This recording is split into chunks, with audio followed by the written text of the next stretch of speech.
आज हम राजनीतिक विचारधाराओं के अंतर्गत राजनीतिक विचारधारा होती क्या है, सबसे पहले इसको समझने का प्रयास करेंगे। राजनीतिक विचारधारा को समझने से पहले हमें ये जानना जरूरी है कि राजनीतिक विचार क्या होते हैं। राजनीतिक विचार वो समस्त विचार जो राज्य से संबंधित होते हैं। राज्य के अभिकरण प्रक्रियाओं, संस्कृति, राज्य के उदय, विकास, राज्य के समस्त संबंधों से संबंधित जो विचार हैं वो राजनीतिक विचार हैं।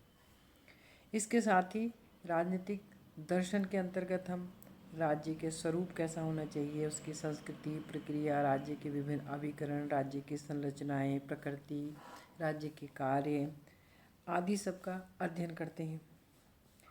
साथ ही राजनीतिक सिद्धांत के अंतर्गत ये देखने का प्रयास करते हैं कि राज्य के समस्त आधारों में व्यक्ति और राज्य के संबंध कैसे हों, अर्थात व्यक्ति को कितनी स्वतंत्रता और अधिकार दिए जाएं, या राज्य की शक्ति क्या हो, और व्यक्ति और राज्य के संबंध किस प्रकार से निर्धारित हों। इन सब बातों के लिए समय समय पर राजनीतिक सिद्धांत निर्धारित होते रहते हैं कि राज्य को किस प्रकार कार्य करना चाहिए, व्यक्ति को राज्य के अंतर्गत रहते हुए क्या क्या स्वतंत्रताएं और अधिकार प्राप्त होने चाहिए, राज्य की शक्ति क्या होनी चाहिए, शक्ति का आधार क्या होना चाहिए, उसकी प्रक्रिया क्या होनी चाहिए, उसकी संरचनाएं क्या होनी चाहिए। इस प्रकार से राजनीतिक सिद्धांतों का विकास होता है। तो राजनीतिक सिद्धांत एक बार जब बनता है, जैसे मार्क्सवाद या साम्यवाद का सिद्धांत है, जिसके अंतर्गत मुख्यतः समता की बात है,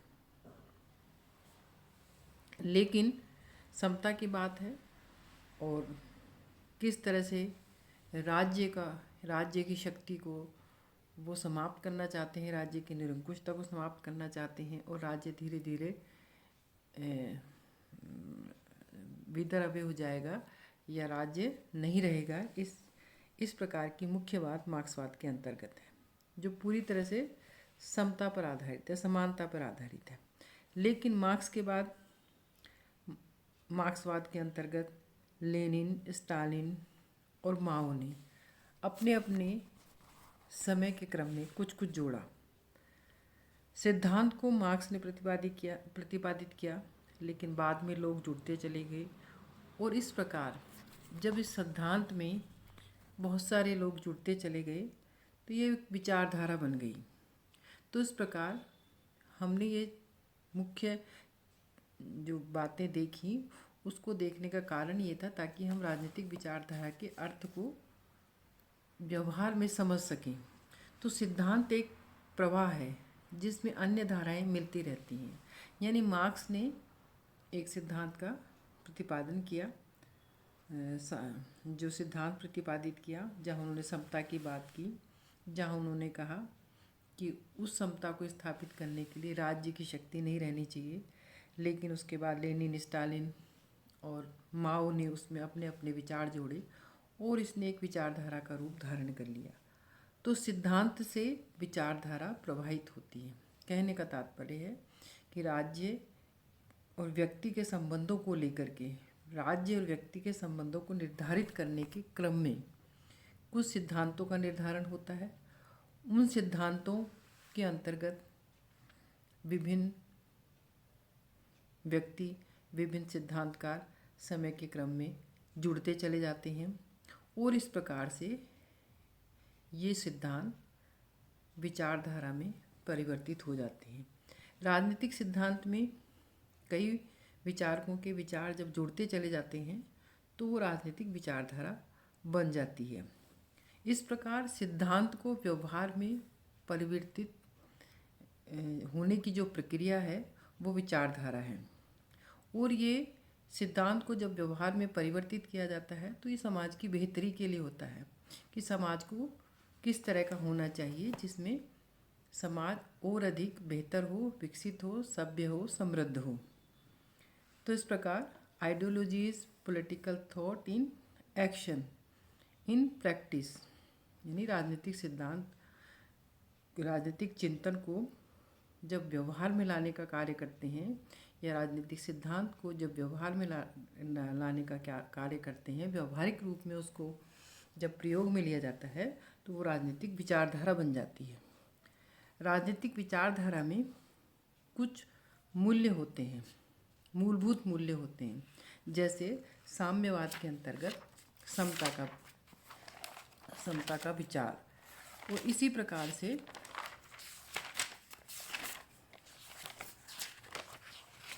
जिस प्रकार प्रजातांत्रिक समाजवाद के अंतर्गत हम प्रजातंत्र और समाजवाद की बात करते हैं, उसी तरह साम्यवाद या मार्क्सवाद में हम समता की बात करते हैं। और उसी प्रकार से जैसे उदारवाद के अंतर्गत व्यक्ति की स्वतंत्रता, समानता, नागरिक स्वतंत्रताओं की बात की जाती है। तो कुछ मूलभूत मूल्य होते हैं और उसके आधार पर उनको क्रियान्वित किया जाता है। ये तो हमने एक व्यवहारिक रूप में विचारधारा को समझने का प्रयास किया कि जिससे कि हमको व्यवहार में समझ में आ सके कि राजनीतिक विचारधारा होती क्या है। अब हम विचारधारा की संकल्पना को एक औपचारिक रूप में समझने का प्रयास करेंगे। राजनीतिक विचारधारा विचारों विश्वासों का एक ऐसा समूह है जो एक सुनिश्चित विश्व दृष्टि पर आधारित होता है और अपने आप को पूर्ण मानता है। अपने व्यापकता अर्थ में विचारधारा शब्दों विचारों का एक ऐसा पुंज है, समूह है, जिसमें प्रचलित व्यवस्था में किसी प्रकार के परिवर्तन से लेकर के समाज के संपूर्ण कायाकल्प तक का आह्वान सभी शामिल होते हैं। विचारधारा शब्द का पहली बार प्रयोग डेस्टुड डी ट्रेसी द्वारा 1797 में किया गया और इस शब्द से उसका तात्पर्य विचारों के विज्ञान से था। राजनीतिक विचारधारा राजनीतिक व्यवस्थाओं को बनाए रखने वाली वैचारिक व्यवस्था है।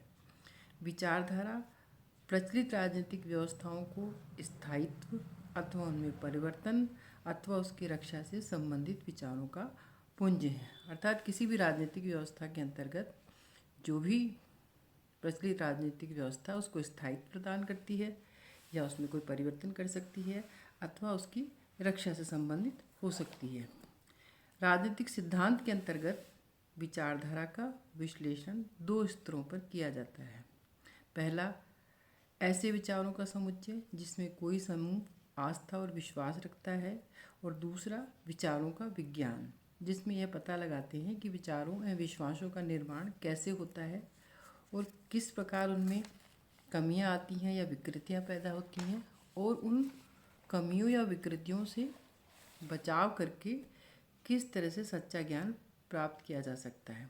तो विचारधारा के नेचर को समझने के लिए दो प्रकार की बातें बताई गई हैं। पहला, विचारधारा को विचारों के समुच्चय के रूप में समझने का प्रयास किया गया है। दूसरा, विचारधारा को विचारों के विज्ञान के रूप में समझने का प्रयास किया गया है। जब हम विचारधारा को विचारों का समुच्चय या सेट ऑफ आइडियाज़ के रूप में देखते हैं, तो इसके अंतर्गत राजनीतिक विचारधारा या विचारधारा की जो बात की जाती है, इसके अंतर्गत स्वीकृत मान्यताओं पर विश्वास किया जाता है और ये ऐसा माना जाता है कि लोग इस पे बस विश्वास या आस्था रखते हैं, इसके कारण उसको मानते चले जाते हैं और उसके आधार पर वो कार्यवाही करते हैं, उसको एक्शन में लेते हैं। लेकिन जब हम विचारों के विज्ञान की बात करते हैं तो इसमें विश्वस्त ज्ञान की तलाश की जाती है और ये उसको वैसे ही मानने को तैयार नहीं होते, उसको तर्क और विवेक के आधार पर परखने का प्रयास करते हैं और इसके अंतर्गत सत्य की जिज्ञासा होती है और उस तर्क विवेक के आधार पर उस सत्य तक जानने का प्रयास करते हैं। तो इस प्रकार विचारधारा को दो रूपों में समझने का प्रयास किया गया है। एक तो विचारों के समुच्चय के रूप में, दूसरा विचारों के विज्ञान के रूप में। जब हम विचारों के समुच्चय के रूप में उसको देखते हैं तो स्वीकृत मान्यताओं और आस्थाओं पर आधारित होता है, लेकिन विचारों के विज्ञान के रूप में देखते हैं तो विश्वस्त ज्ञान की तलाश में खुले दिमागों से वो सत्य को प्राप्त करने के प्रयास की तरफ रहते हैं। मैकफरसन ने राजनीतिक विचारधारा को शासन द्वारा वैधता प्राप्त करने का उपकरण या माध्यम माना है। रॉबर्ट डहल ने राजनीतिक विचारधारा को स्थापित विचारों एवं विश्वासों का संगठित रूप माना है।